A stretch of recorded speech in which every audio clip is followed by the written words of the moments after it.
E aí pessoal, beleza? Boa noite. Aqui Bruno Dayan, da empresa Aratopa Agrimensura e Topografia, do canal Topografia Ativa. Hoje estamos aqui para falar sobre inventários de imóveis.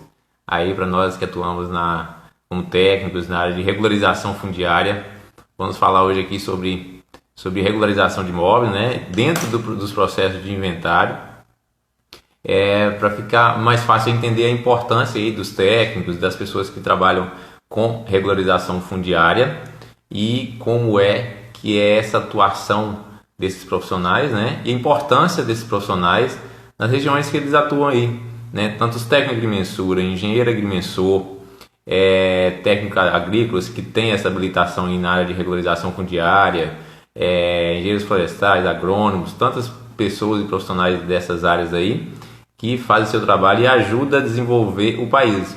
Porque a regularização fundiária ela é uma atividade básica para que o país esteja regular. Então, um país que tem o seu cadastro imobiliário ativo e efetivo, ele tem uma gestão para ter melhores políticas públicas, melhores atividades aí na parte de gestão, né, e planejamento do seu território.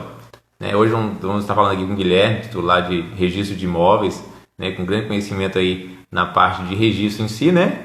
Ele é advogado também, então ele conhece todo o processo aí de regularização fundiária e também da questão de inventário. Então é importante eu sou técnico de mensura, importante nós técnicos ter o conhecimento aí do processo de inventário, porque assim que a gente começa esses processos na parte nossa aí, que é de fazer o mapeamento, de fazer a divisão, fazer os requerimentos, memoriais, os mapas, né?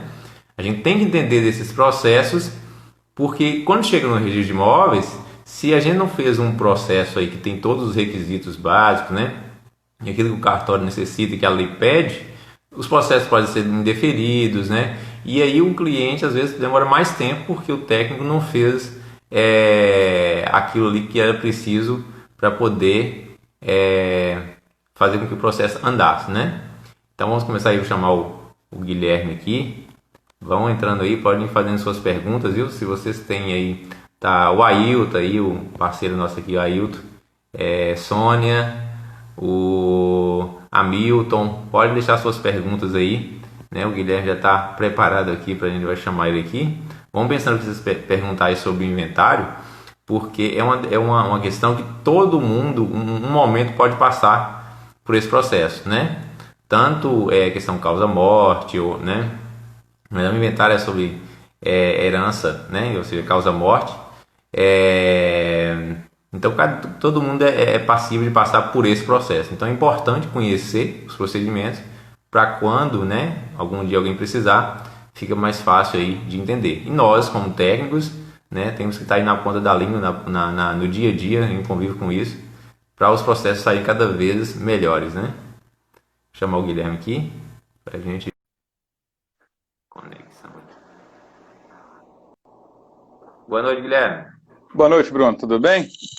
Beleza, tá A escutando minha, direitinho aí? tô escutando bem, mas a minha imagem não tá saindo aí pra você, tá? Tá, aqui tá. Engraçado que pra mim não tá. O pessoal que tá aí, vocês estão vendo o Guilherme aí, gente? O som tá bom, a imagem tá boa, dá uma resposta aí só pra gente saber se tá tudo ok.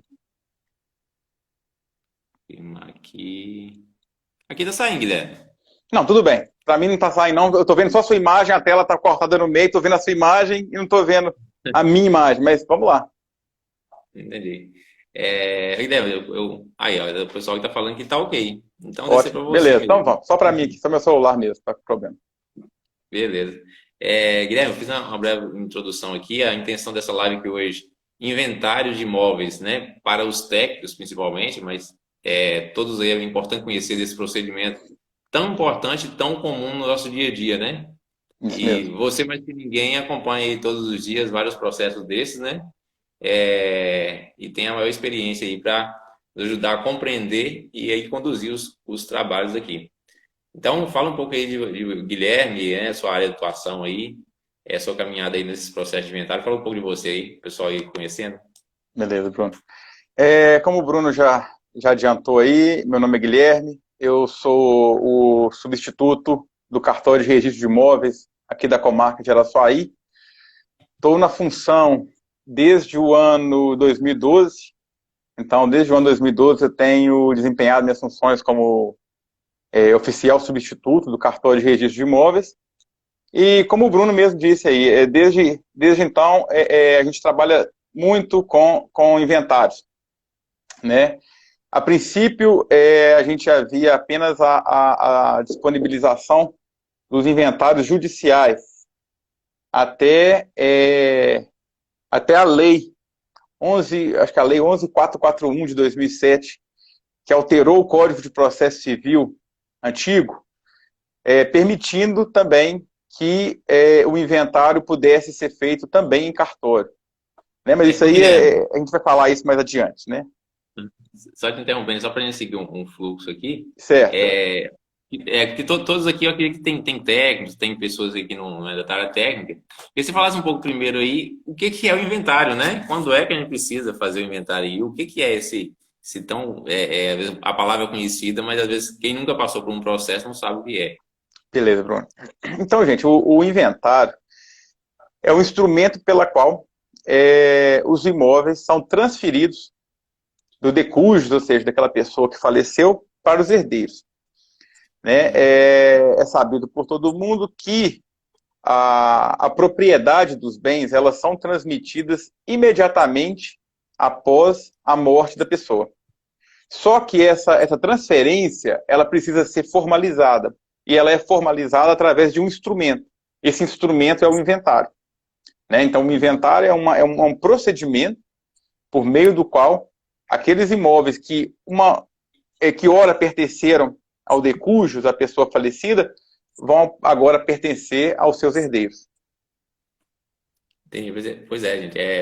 Esse procedimento sempre acontece num momento que normalmente é muito sofrido para a família, né? Sempre na morte de um ente querido, acaba depois tendo que fazer esse procedimento para que aqueles bens que eram daquela pessoa, né, que estava em vida, passavam hoje para quem está em vida hoje, né? Então, é um momento, né, que a gente, como agrimensor, você também como advogado, sempre a gente tem que ter uma habilidade de condução dos processos, né? Você lida ali, ao mesmo tempo, com o sofrimento das pessoas que perderam o ente querido e, ao mesmo tempo, com o interesse financeiro, né? Que quem está ficando em vida, né, vai se receber aqueles bens ali, então eles querem, ao mesmo tempo, acabar com o processo para receber aquilo ali que o inventariado deixou, né?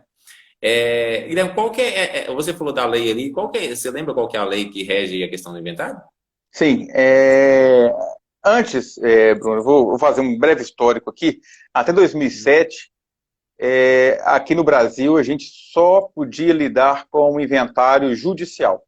Então, falava-se em inventário, a gente tinha que contratar um advogado, ir ao juiz, e era um processo longo, era um processo demorado, era um processo muito custoso para as famílias. Eu acho que isso deixou marcado muita gente, sabe? Essa morosidade, essa lentidão do processo de inventário, isso ainda marca muita gente. Então, tem muita gente que até hoje ouve falar de inventário e fala assim, não vou mexer com inventário, não. Inventário é muito demorado, inventário é muito caro, inventário dá muita briga.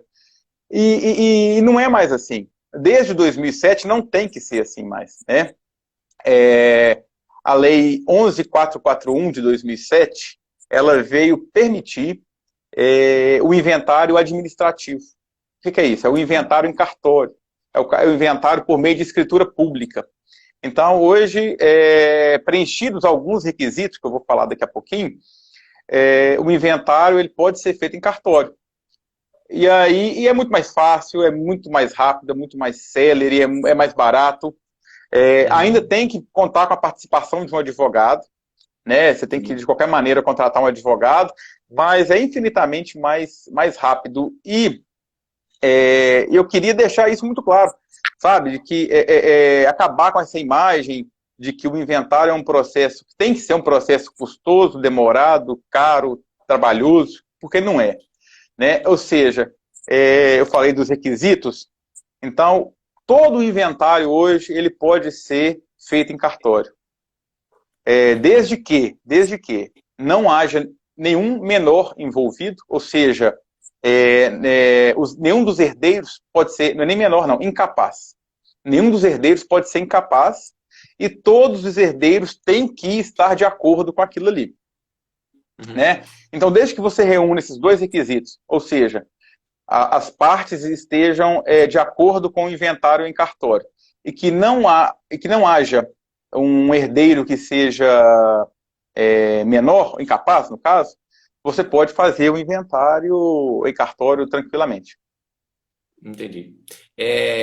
Aqui nesse tema que a gente trouxe aqui hoje, relacionado aos técnicos, mas quando eu falo os técnicos, não estou falando somente os técnicos da área de agrimensura que trabalham com a medição, mas sim todos aqueles profissionais envolvidos no processo, né?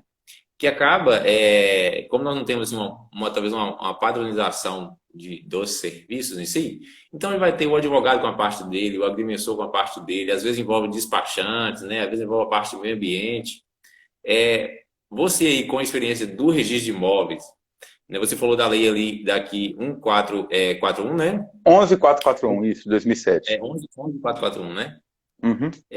Mas o que esses técnicos precisam saber assim, do básico para conduzir esses clientes na condição procurada? Porque às vezes eles chegam para mim mesmo, do início ao inventário, nem começou ainda, a pessoa acabou de fazer, né? Quais os requisitos básicos que o técnico tem que conhecer para conduzir essa pessoa? Isso é muito interessante, principalmente aqui em Araçuaí, Bruno, eu vejo isso muito, trabalhando no cartório lá, a gente percebe isso muito. As pessoas, elas não têm, é lógico que também não vão ter conhecimento nenhum, intimidade nenhuma com o procedimento de inventário. Né? E é comum, e é o normal que não tenham mesmo, porque nunca precisaram, às vezes, mexer com o inventário. E às vezes chegam para o técnico, no caso, para o engenheiro ou para um topógrafo, e perguntam assim, e agora, por onde que eu começo? Né? E talvez vocês são aqueles responsáveis por levar a cabo todo o procedimento. Desde o início mesmo até o final lá, com o registro dos imóveis. Né? Então, assim, vamos fazer é muita coisa que a gente tem para falar sobre o assunto, mas eu vou fazer um breve resumo aqui para tentar ser o mais objetivo possível. Uhum. Da área técnica, eu vou falar primeiramente da área técnica do engenheiro, do topógrafo. É muito importante fazer uma investigação da situação daqueles imóveis que vão ser inventariados. Entendeu, Bruno? A primeiro momento em que uma pessoa falece, você tem que fazer um apanhado, né? Você tem que fazer um resumo de todos os bens que aquela pessoa deixou após o seu falecimento. Feito isso, é necessário fazer um apanhado para fazer a qualificação objetiva de cada imóvel desse. Por que eu falo isso, Bruno? Porque tem muita gente que não mexe, não lida com o imóvel corriqueiramente, todo dia ou todo ano, vamos dizer assim. Então, aquele imóvel, às vezes, está desatualizado na matrícula. Né? Então, é muito importante, nesse momento, a presença do técnico, do engenheiro, do topógrafo, para que a gente faça essa atualização objetiva do imóvel. Esse é o primeiro passo, é um passo muito importante, é um passo que economiza muito tempo para o seu cliente. Porque se você faz um inventário, se você leva a cabo um inventário sem que você tenha feito antes a qualificação do imóvel, ou seja, a adequação do imóvel, uhum, o cartório vai ter que mandar voltar esse inventário para que isso seja feito tudo novamente. E o que é qualificar o imóvel? O que é atualizar o imóvel? Vou te dar um exemplo aqui, mas são vários outros exemplos. O CAR, muitos desses imóveis rurais não contam com registro no CAR. Muitos desses imóveis não contam com um CCIR atualizado. Muitos desses imóveis não contam com o ITR atualizado. E o mais importante, muitos desses imóveis não contam com o georreferenciamento quando é exigível o georreferenciamento. A gente sabe hoje que todo imóvel acima de 100 hectares, para que ele seja transacionado, ou seja, vendido, para que ele seja doado, ou para que ele seja até objeto de inventário, ele tem que ser georreferenciado. Então, assim, estou levando mais para a sua área, uma área mais técnica, eu acho que o mais importante, o primeiro passo é essa qualificação objetiva dos imóveis envolvidos. Né? Principalmente dos rurais, porque nos imóveis urbanos, essa qualificação ela já é feita naturalmente, porque o imóvel urbano, ele na sua grande maioria, ele tem origem em loteamento. Né? Então não tem muito o que fazer com um imóvel de loteamento. Já é um imóvel que a matrícula já vai estar atualizada. Agora, imóvel rural, não. Imóvel rural você tem muito a que atualizar. Sim, e lembrando aí, você está falando aí da questão do georreferenciamento, que atualmente, pessoal, a gente está aqui na exigência obrigatória para qualquer procedimento cartorial, imóveis acima de 100 hectares, né, área rural. Isso. A partir de 2023, novembro de 2023, cai para 25 e a partir de novembro de 2025 cai para zero. Ou seja, qualquer área terá que fazer a regularização. É interessante você falando aí, Guilherme, porque acontece muito com a gente aqui, a gente ia pegar inventários já consolidados, ou seja, que já foram dadas a sentença, já acabou todo o processo, e a gente faz esse processo inverso. E aí a gente pega, ou seja, fizeram o inventário igual à matrícula, a área igualzinho está no registro, mas quando a gente vai conferir, né, como não fez a atualização antes, aí depois tem que fazer retificação de área, tem que fazer atualização cadastral, e realmente é uma dor de cabeça que a gente acaba... Fica até mais caro para o cliente, né? Fica mais caro e eu acho pior de tudo, Bruno, é a frustração do cliente. Porque ele já passou por todo aquele processo de inventário, um processo que, como eu te falei, que quando é judicial, é um processo muitas vezes demorado, custoso, que envolve muito dispêndio emocional das pessoas. Aí tá, o juiz foi, deu a sentença, terminou o processo, a pessoa fala assim, ah, beleza, agora é só ir no cartório e registrar. Aí chega no cartório e fala assim, não, tem que fazer um tanto de coisa ainda, tem que atualizar, tem que tirar o CAR, tem que tirar o CCIR, tem que fazer o georreferenciamento. Você vê, assim, a tristeza na cara das pessoas, sabe? Por isso que é muito importante essa atualização do imóvel antes. Pois é. E um detalhe que é importante também, até os técnicos aí, quem está acompanhando, entender, é você que está no dia a dia lá, até para a gente ter essa comunicação direta com o cartório de registro, né? Porque vocês que estão lá no registro é a parte final. E às vezes a pessoa não compreende isso. Às vezes que fez a escritura, o que fez o inventário ali, às vezes até que acabou. E acaba a gente pegando muitos processos que o inventário ele é concluído, mas acaba não sendo registrado, né? Mas nessa primeira fase que você falou, por exemplo, fazer o imóvel lá, a pessoa faleceu, né? E aí a pessoa, vou iniciar, fazer o processo certinho, a retificação de imóvel. Como ainda não tem inventário, quem assinaria por esses processos? Né? Ou seja, vão atualizar o CCIE, atualizar o CAR, atualizar a planta antes do inventário. Como seria essa parte aí de quem vai assinar e reconhecer esses imóveis? Pois é, Bruno, boa pergunta que você fez. O espólio, quando a pessoa falece, o que tem dela são os herdeiros. Esses herdeiros, eles formam o espólio. Né? Os herdeiros, juntamente com os bens do decujus, formam o espólio. E esse espólio, ele não tem personalidade jurídica. Ele não pode atuar. Né? Ele não pode receber o bem. Mas a lei diz que o espólio pode agir para administrar os bens do inventário. Então, nesse caso, Bruno, a gente tem duas opções. O inventário pode ser representado, o espólio pode ser representado pelo inventariante, e esse inventariante ele é eleito ali pelos próprios herdeiros, entendeu? Se for judicial, o inventariante é escolhido pelo juiz. Agora, se for administrativo, se for em cartório, o inventariante ele é escolhido pelos herdeiros. Eles entram num acordo e falam assim, não, esse herdeiro aqui vai ser o inventariante. A partir desse momento, aquele inventariante, ele é o representante legal do espólio. Então, é ele que vai assinar um requerimento, é ele que vai requerer uma atualização de CCIR, uma atualização de ITR. Se for o caso de um georreferenciamento, é ele que vai, entendeu? Assinar um georreferenciamento. Entendi. E esse inventariante, ele tem o documento em si, que ele tem que averbar, por exemplo, cartão de notas, para que ele seja responsável? Tem sim. No cartório de notas, você faz uma declaração, uma escritura pública de declaração, que chama-se nomeação de inventariante. Existe uma escritura pública com o nome de declaração de inventariante. Com essa escritura de declaração de inventariante em mãos, o espólio está apto a ser representado pelo inventariante em cartório. Entendi.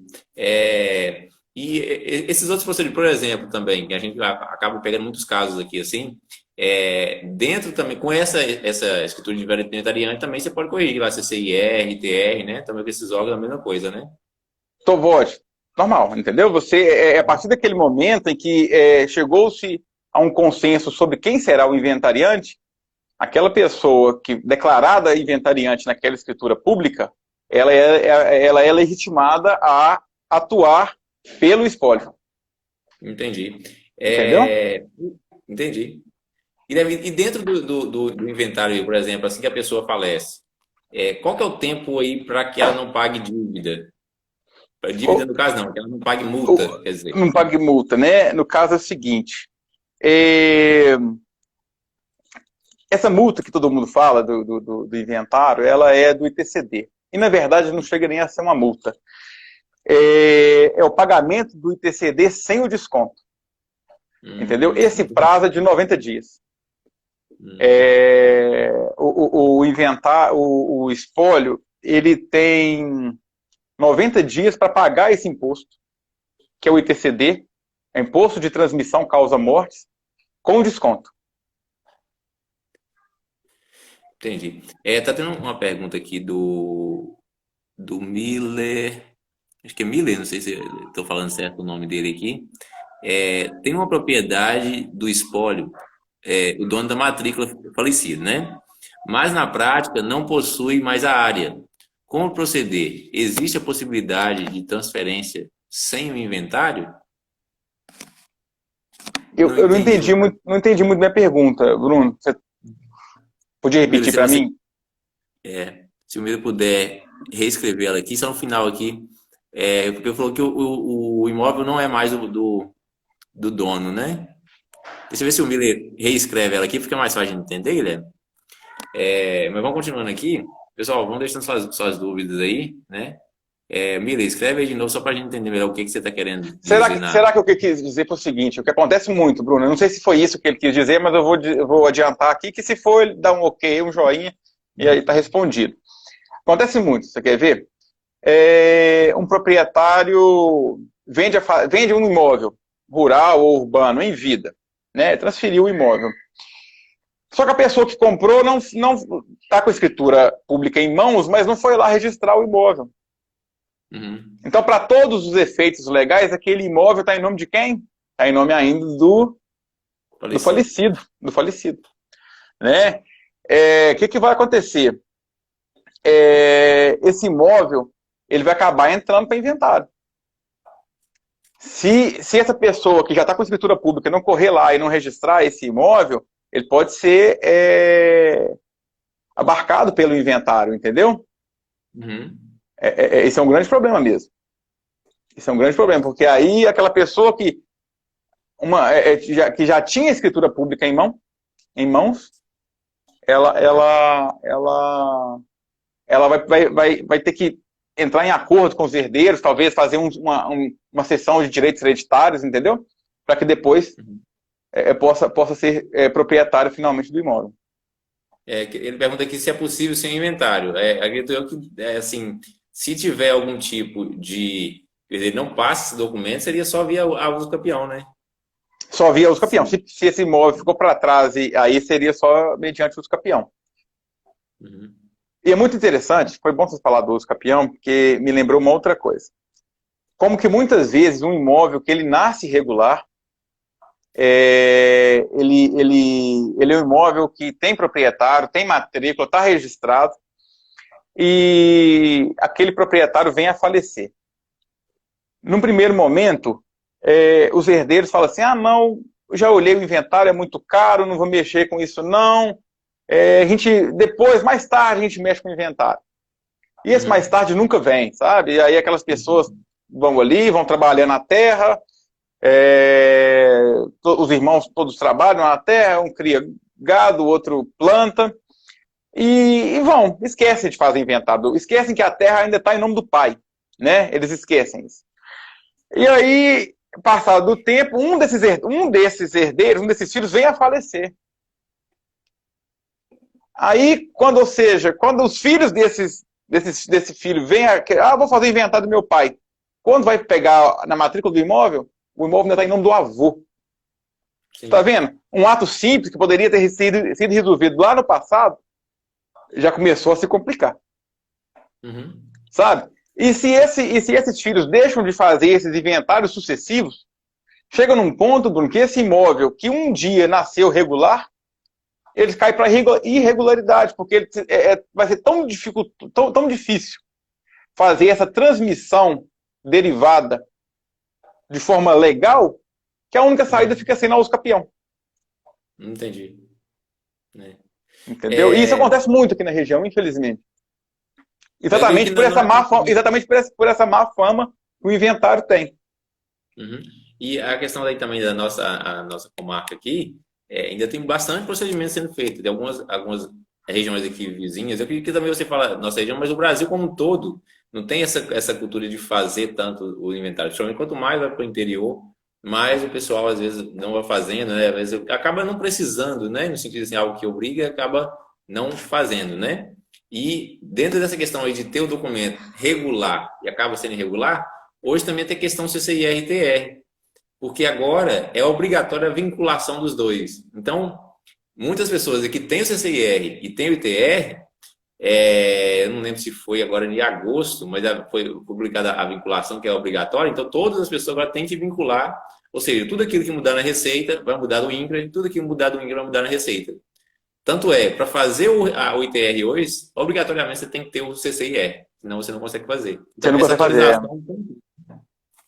É verdade. E a tendência, Bruno, é que vamos dizer assim, essa amarração seja cada vez maior, sabe? Inclusive com o CAR futuramente. Acredito que vai acontecer isso, entendeu? Uhum. Outra pergunta aqui do Miller, a gente está falando a questão quando seria o exemplo, acho que de irmãos, né? Quando a matrícula está em comunhão com o outro, né? Com o proprietário falecido. O outro fica impedido de fazer a regularização do imóvel. Eu acho que e você falou, por exemplo, será que são dois irmãos, comprou o imóvel junto, aí um Uhum. falece, como é que é a situação daquele irmão que está vivo, né? Tem que fazer inventário do outro, né? Mas fala um pouquinho Tem que sobre fazer isso. metade do outro, O que acontece? Aí a gente gosta muito lá no cartório de fazer o seguinte.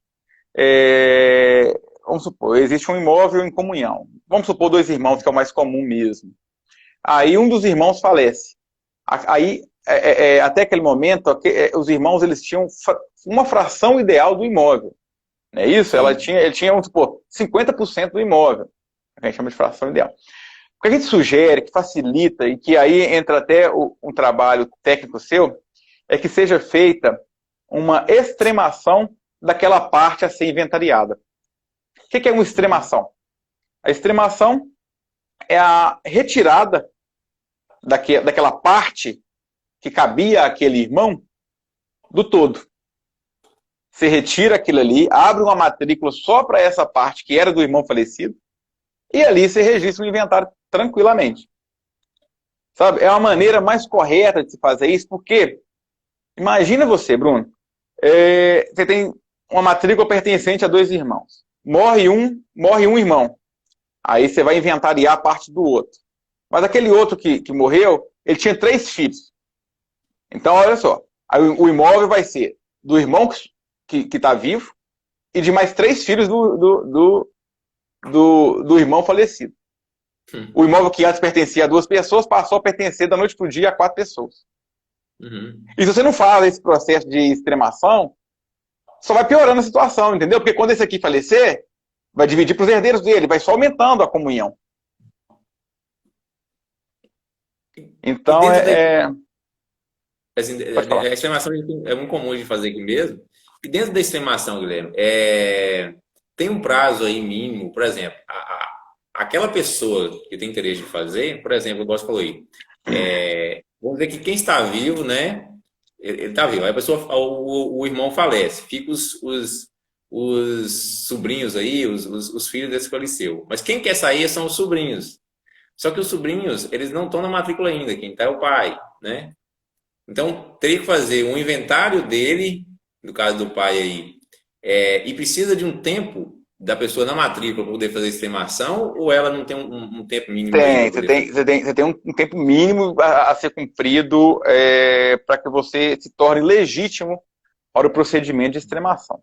Esse prazo ele é de 5 anos se essa posse desse imóvel é anterior a... Agora eu não vou lembrar que ano, Bruno, acho que é 2013, que é a lei da extremação. Então, Uhum. se essa posse ela é anterior a 2013, não estou bem certo do ano. Eu tenho que olhar, eu estou Certo. sem internet aqui no computador, mas acho que é 2013. Se essa posse é anterior a 2013, esse tempo exigido de posse é de 5 anos. Se essa posse é após 2013, esse tempo de posse do imóvel tem que ser de 10 anos. Entendi. Entendeu? É, Então e tem isso também. Tem isso também.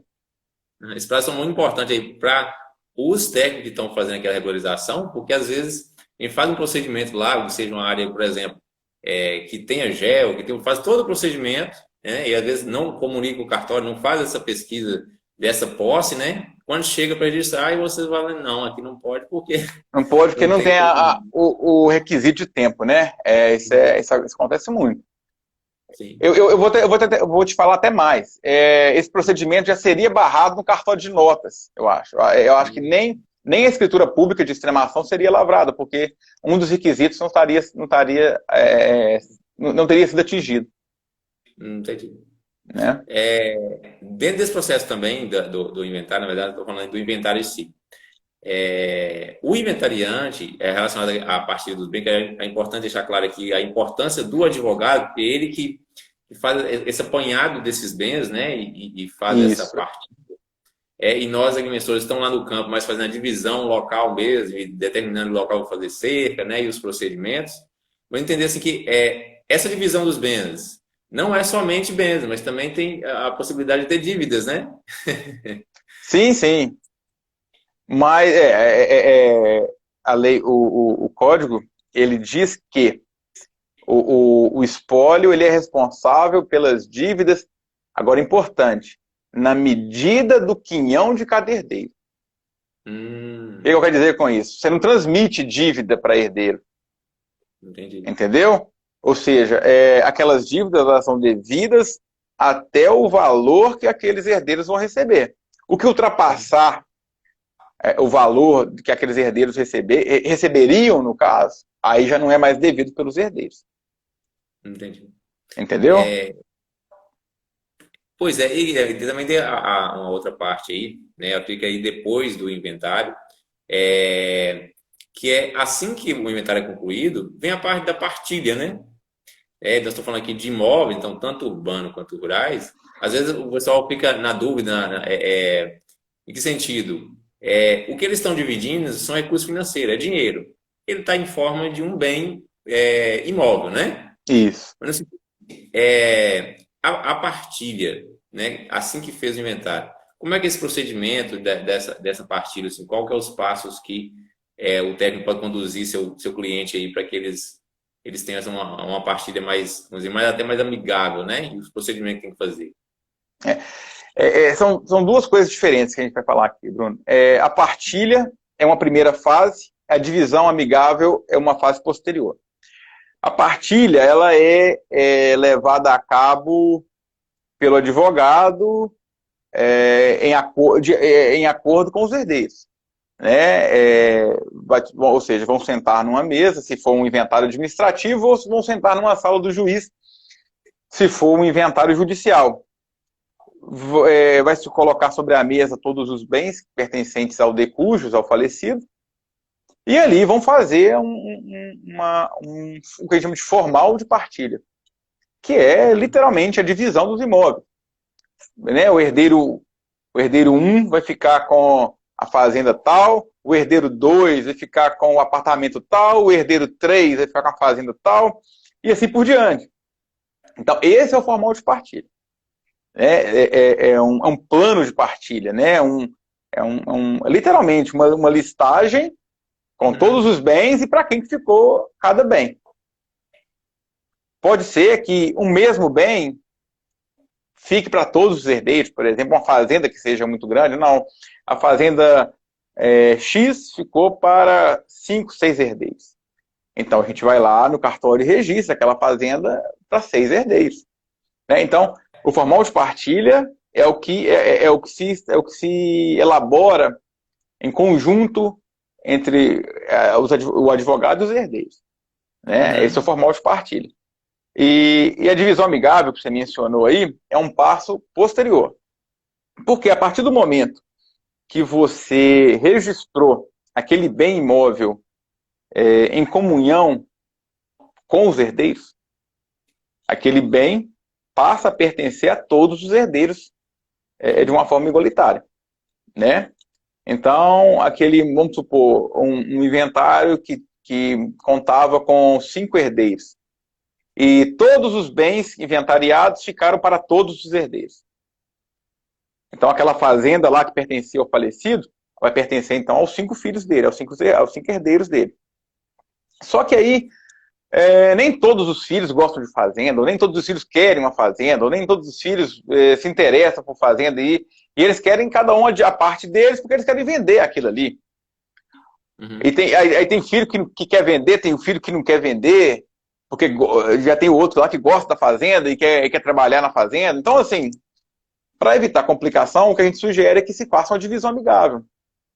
A gente chama isso de divisão amigável, mas a lei trata como extinção voluntária de condomínio. Né? O que é isso? É um procedimento posterior ao inventário, posterior ao registro do inventário, em que os herdeiros vão, primeiramente, ao cartório de notas, fazer uma escritura pública de divisão amigável. Nessa escritura pública, aí entra mais uma vez o trabalho do técnico, do topógrafo, do engenheiro, eles vão dividir a parte que cabe a cada herdeiro. Porque quando chegar para mim, quando o inventário chega para mim, Bruno, o inventário chega assim. No imóvel Fazenda Pingo Doce, coube a cada um dos herdeiros 15% do imóvel. Fala 15%, mas não fala onde é que está os 15% de cada um, entendeu? Fala que cada herdeiro tem 15% do imóvel. O que vai determinar onde é que se localiza o quinhão de cada um é na escritura pública de divisão amigável. E aí entra o trabalho técnico, porque vão ter que fazer medições, vão ter que apresentar medidas geodésicas de cada parcela a ser dividida. Uma vez elaborada essa escritura pública no cartório de notas, essa escritura pública é trazida para o cartório de imóveis, e a gente vai registrar essa escritura pública de divisão amigável. O que vai acontecer? Uma fazenda que só tinha uma matrícula, ela vai ser dividida em 5, no caso nosso aqui que eu falei, são 5 herdeiros, ela vai dar origem a 5 matrículas filhas, que corresponde ao quinhão que cabia a cada herdeiro. Sim. Né? Esse é o procedimento ideal, é o que a gente gostaria que todos fizessem, entendeu? Para evitar exatamente brigas futuras, confusão futura. Uhum. É a maneira mais fácil de resolver tudo. E a gente volta lá no início, relacionado que o ideal é esse processo, até a gente faz um procedimento aqui, Guilherme, quando tem imóvel rural, antes de certificar no INCRA, a gente já gosta de conversar com a família, quando tem essa proporção aí de áreas iguais, né, de valores iguais. Por quê? Quando fazer isso antes de terminar o inventário, para já ter essa área real. Isso você falou no início. Corrigir toda essa parte de retificações que tem que fazer antes de finalizar o inventário. Para que não chegue no negócio, essa frustração que o proprietário sente lá, né? De chegar e o cartório indefere, porque realmente não tem, esses dados não são condizentes, não batem lá com o cartório, a realidade com o registro, né? Você quer ver um exemplo aqui simples? Você sabe que as matrículas, quanto mais antigas, mais discrepância há entre a área real e a área registrada. Né? Por quê? Porque os métodos que se utilizavam para medir terras antigamente eram métodos muito ultrapassados, né? Era na corda, era no olho, né? Então, você imagina, o inventário é elaborado com a descrição do imóvel que consta na matrícula. Aquela descrição antiga, antiquada, ultrapassada. Aí vocês, os herdeiros, vão lá e vão fazer a divisão amigável, mas aí chama você, técnico, para fazer a medição de cada um. Aí você vai e verifica que a área que está constando no inventário é completamente diferente da área da realidade. Ou para menor ou para maior. Aqui, tanto a gente já viu no cartório que muita terra diminui muito de tamanho, como muita terra aumenta de tamanho. Né? Aí chega no cartório e fala assim, não pode ser registrado. Por quê? Porque não está de acordo. A área da matrícula não está de acordo com a área da realidade.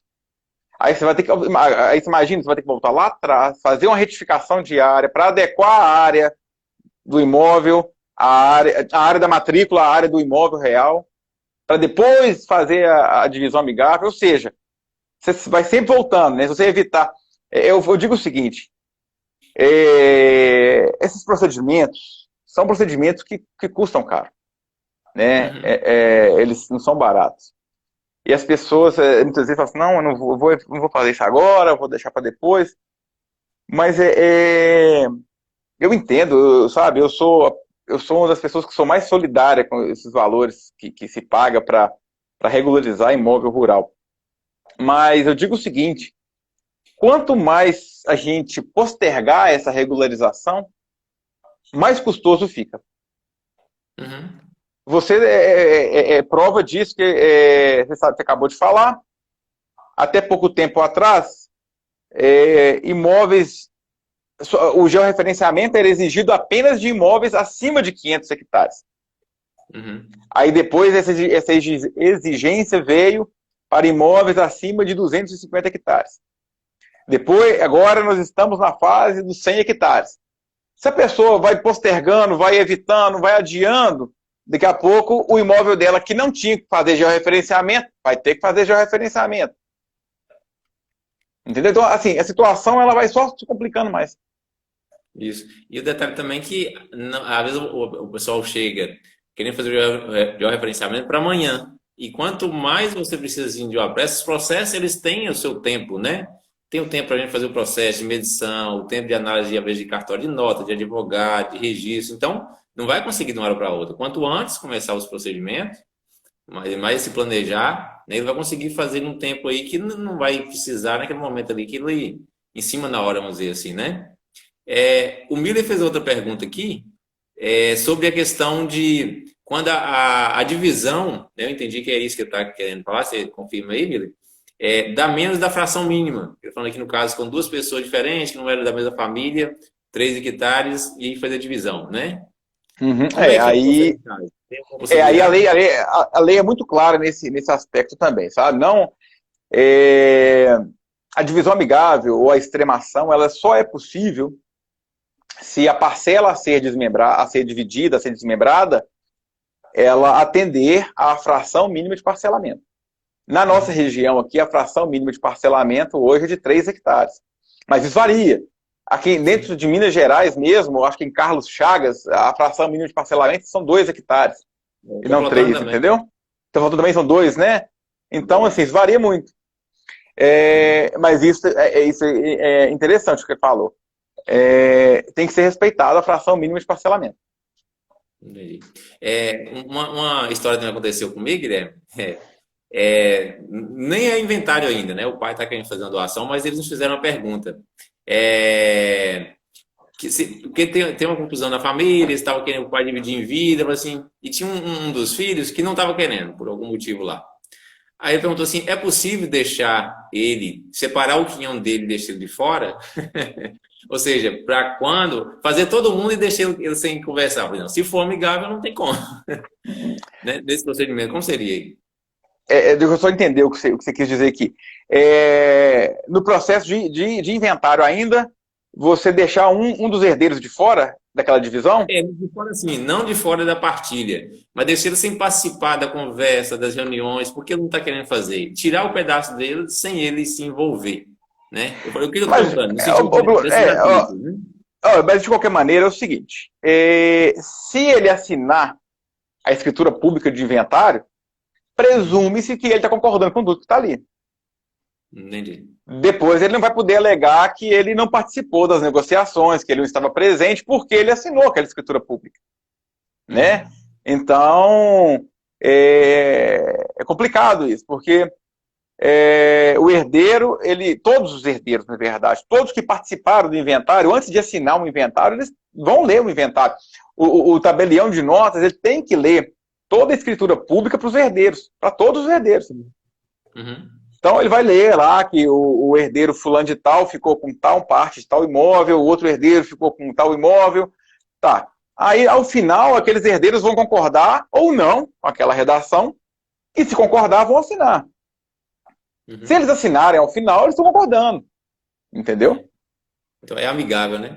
É amigável. Agora, se for judicial, da mesma forma, o juiz só vai dar a sentença depois que se resolver tudo, entendeu? Então não Uhum. tem como essa alegação de que eu não participei, eu não estava sabendo, eu não sabia, entendeu? E não sendo que assinou aquela escritura pública. Entendi.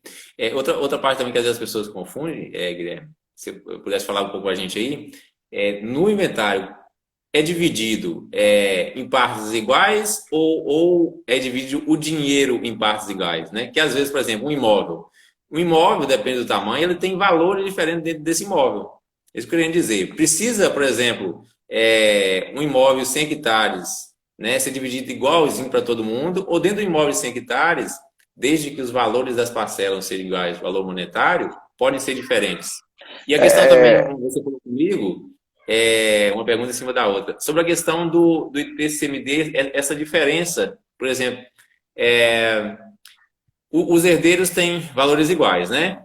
Mas na hora que fez a fração, fez por a avaliação do imóvel. Então, a diferença vai dar, porque a avaliação não vai ser a mesma. Então, essa diferença que o herdeiro tem que pagar para o outro, por não estar igual, entendeu? Os valores. entendi essa pergunta. Eu vou responder uma primeiro e depois a gente vai para essa questão aí. A primeira pergunta sua foi se todos os herdeiros têm que ter a mesma fração em todos os imóveis. A resposta é E, não, né? uhum, Por quê? Porque, como você mesmo disse, a gente está falando aqui de inventário focado em imóveis, mas não necessariamente. Geralmente, quando uma pessoa falece, ela deixa como herança imóveis, dinheiro, carro, ações de empresas. Né? Então, a gente está falando de várias coisas, entendeu? Então, muitas vezes, uma fase. Vamos supor, vou dar um exemplo simples aqui. O pai faleceu, tinha 2 filhos, certo? E o pai tinha como herança só uma coisa: um imóvel que valia 100 reais, 100 mil reais. Então, deixou um imóvel que valia 100 mil reais e deixou 100 mil reais na conta bancária, uhum, certo? O inventário pode ser feito o seguinte: meu filho mais velho vai ficar com a fazenda, porque ele gosta de fazenda, e essa fazenda está avaliada em 100 mil reais, e o meu outro filho fica com 100 mil reais que está no banco. uhum. Ou seja, aquele imóvel ficou só para um herdeiro, né? E mesmo assim, a divisão tá igual. Ou seja, o que importa é o que a gente chama de Monte Mor, Uhum. né? É a divisão do Monte Mor. Não necessariamente todos têm que ter as mesmas partes iguais em todos os bens, de forma alguma. Né? O mais comum é isso, porque o mais comum é isso em imóveis, porque os imóveis eles têm um valor agregado geralmente muito alto. Então, todo mundo quer ter uma parcela daquele imóvel, porque aquele imóvel pode valorizar e tudo. Então, geralmente os imóveis são divididos em partes iguais, mas não Uhum. necessariamente tem que ser assim, viu? Entendi. E a outra pergunta que você E, fez, né? Se é devido um imposto quando da divisão amigável desses herdeiros. Aí eu vou te falar o seguinte: essa questão ela acontece da seguinte maneira, Bruno. Vamos supor, o imóvel está em nome de todos os herdeiros, 5 herdeiros. Vamos botar naquele caso nosso, está em nome de 5 herdeiros, certo? Cada herdeiro tem 20% do imóvel. uhum. Está lá no inventário, foi registrado no inventário. Cada um dos herdeiros ficou com 20% daquele imóvel. Contudo, na hora que eles foram lá no cartório fazer aquela escritura pública de divisão amigável, um dos herdeiros ficou com 40%, 40%, o outro ficou só com 10, o outro ficou com 15, o outro ficou sem nada. Aí você fala assim, mas o que aconteceu? Se pelo inventário todo mundo tinha 20% do imóvel, como é que agora na divisão amigável, um vai ter 40, o outro vai ter 15, o outro vai ter 25? Então, a legislação, ela entende que se isso acontece, é óbvio que algum herdeiro está transmitindo a porcentagem dele para o outro herdeiro. Não é isso? Porque se um tinha 20, o outro tinha 20, e na hora de fazer a divisão amigável, um passa a ter 30 e esse aqui tem 10, é lógico que esse aqui que tinha 20 passou 10 para o outro. E aí a gente tem que averiguar se essa transmissão foi uma transmissão onerosa, ou seja, se teve torna em dinheiro, então será devido o ITBI. Se foi uma transmissão sem torna em dinheiro, sem paga, sem que envolver dinheiro, então presume-se que houve uma doação. Aí será devido o ITCMD. Mas isso tudo tem que ser averiguado e declarado pelas partes, entendeu? São as partes que vão declarar isso na escritura pública de divisão amigável. E até importante aí, isso que você falou, porque são várias letrinhas aí, né, que às vezes até para o técnico é difícil de entender. Então, ficar mais claro, o ITCMD é doação e ITBI é compra e venda, né? Deixa eu dar uma explicaçãozinha, né? O ITCMD é o imposto que é devido. O ITCMD tem dois fatos geradores, ou seja, tem dois fatos que obrigam a gente a pagar ITCMD, que é o falecimento de alguém ou a doação de um imóvel. Então, o ITCMD é imposto de transmissão por causa mortes e doação. E ele é um imposto estadual, é devido ao Estado. O ITBI é o imposto de transmissão intervivos, ou seja, é um imposto de transmissão entre vivos. Ele é devido sempre que há uma compra e venda de imóveis. E é um imposto municipal, você paga para o município e não para o Estado. Então essa é a diferença entre esses dois impostos. Um é devido sempre que houver uma doação ou um inventário. E o outro é devido sempre que houver uma compra e venda de imóveis. A conversa está muito boa aqui, Guilherme. Já está dando nossa próxima, que dá 1 hora aqui o Instagram. Passou rápido, nem vi a hora passar mesmo. Uma pergunta aqui do Ailton, ele está falando sobre as rodovias. Eu acho que até aquilo que você falou no início, mas falasse um pouco aí, que às vezes o imóvel tem uma área, mas assim que a gente às vezes vai lá conferir, acabou passando uma rodovia, tem uma faixa de domínio aí. Como é esse procedimento quando dentro do inventário acabou tendo em rodovia dentro do imóvel rural?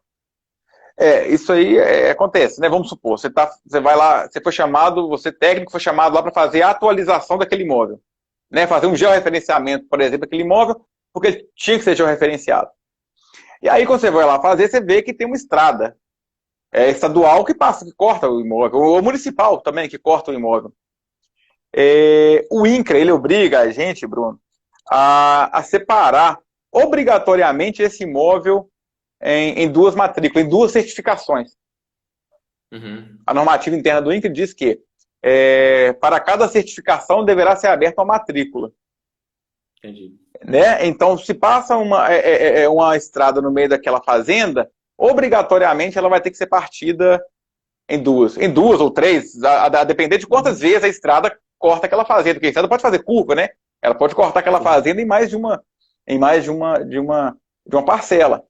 Mas sempre que houver esse corte da estrada dentro da propriedade rural, infelizmente, eu falo infelizmente porque até hoje eu não entendo como que um proprietário é obrigado a partir a terra dele, né? Obrigado, porque antigamente isso era, antes do CIGEF, se eu não me engano, isso era uma opção, né? Você descontava ali a área da estrada, mas você tinha uma só certificação para toda a fazenda.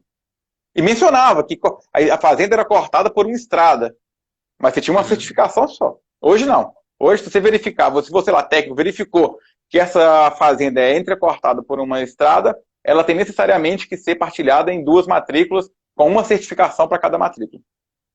É isso aí. Eu já peguei serviço aqui que cortou em 5 barcos. Olha, que loucura. Aí o cara que tinha uma matrícula só passou da noite pro dia a ter 5 matrículas, entendeu? Guilherme, para a gente finalizar aqui, eu gostaria que você falasse um pouco aí da importância dessa comunicação em cartório e registro de imóveis, técnicos, advogados, para que a gente tenha uma atualização cadastral melhor aí no nosso país. Gente, eu acho que nós já, né, nós falamos isso aqui um pouquinho no decorrer da live e volto a reafirmar da importância dessa atualização. Estar sempre com o imóvel em dia. Porque, como o Bruno falou, é muita coisa para se fazer em pouco tempo quando o imóvel está desatualizado. E muitas vezes, no caso aqui, a gente está discutindo inventário, já é uma fase difícil para os herdeiros, ninguém quer mais mexer com burocracia, ninguém quer gastar mais dinheiro, ficar mexendo com o INCRA, ficar mexendo com o CIGEF, com o IBAMA, às vezes, e tem que fazer tudo para registrar o inventário. Então, assim, é muito importante que as pessoas, que os herdeiros, os proprietários, eles tomem pé dessa necessidade de uma atualização constante desse imóvel, sabe, de acompanhar a legislação, sempre que houver uma necessidade de atualizar o CCIR aqui, atualizar o ITR ali, registrar o CAR, que seja feito isso. Uhum. É muito importante mesmo. É importante também que seja assim, não só o proprietário, mas os técnicos, principalmente, que acaba o proprietário só fazendo isso quando ele é exigido, né? Mas nós técnicos tá o tempo inteiro atualizando, porque as leis mudam, né? E tá o tempo inteiro conversando com vocês aí, titulares de cartório de registro de imóveis, né? Os tabeliões também de notas. Essa comunicação é muito importante para que a gente faça o processo cada vez mais encaixado e não fica às vezes o vai e vem, né? Por causa de falta de procedimento, né? Bruno, e eu reafirmo que já falei isso em outras lives, reafirmo que o cartório está de portas abertas, tanto ao usuário quanto ao profissional, para que sejam tiradas dúvidas. A gente tem o maior prazer em esclarecer todas as dúvidas lá, porque é muito melhor para a gente que o processo já chegue lá certinho, redondinho, do que tendo que ficar dando nota devolutiva, pedindo para consertar isso, consertar aquilo. Então, assim, a gente não é trabalho nenhum, a gente tem o prazer realmente de tirar dúvidas lá no cartório, seja no balcão, seja por telefone. Uhum. Guilherme, muito obrigado aí, viu, por seu tempo, né? Mais uma vez aí você fez a outras lives com a gente aqui. Quem quiser acompanhar no outro canal da gente lá, no arroba no topo, tem um lá sobre o uso campeão, sobre o inventário também. Hoje nós falamos mais um pouco sobre o inventário. Eu acho que ficou até mais claro hoje, nós falamos de outros procedimentos dentro do inventário também. Muito obrigado por seu tempo aí, viu? Obrigado a você, Bruno, pela oportunidade, viu? E mais uma vez, parabéns por esse trabalho que você está desenvolvendo aí. Obrigado, vamos te chamar outras vezes aí. Estou aqui à disposição, viu? Beleza, um abraço. Abraço, até mais.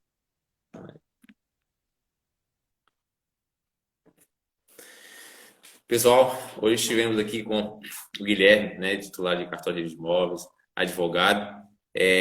Podem deixar aqui seus comentários e se vocês tiverem algum assunto aí sobre regularização fundiária, né, sobre registro de imóveis, tudo que envolve a parte do cadastro rural, né, retificação, unificação, mande aí que a gente programa a live aqui e traz informações para vocês, porque cada vez essa questão do cadastro imobiliário em nosso país, nas regiões, tem essa efetividade, essa comunicação aí entre os órgãos, né? E nós profissionais também. Quem é profissional aí, a importância da comunicação, o Guilherme falou, antes de terminar seus processos, na hora de começar os seus processos, vá até o seu cartório de registro de imóveis, sua comarca, pergunte toda aquela situação ali para o registrador, como é que está aquela situação do imóvel do seu cliente aí, tanto urbano quanto rural, né? Sabe, todo esse histórico aí para isso tem as certidões que a gente tira, né? Todo esse histórico do imóvel, para que seu processo ande com uma fluidez melhor e chegue no cartório e não tenha nenhuma nota devolutiva, né? E ande com maior fluidez. Obrigado aí pela atenção. Até a próxima aí. Um abraço.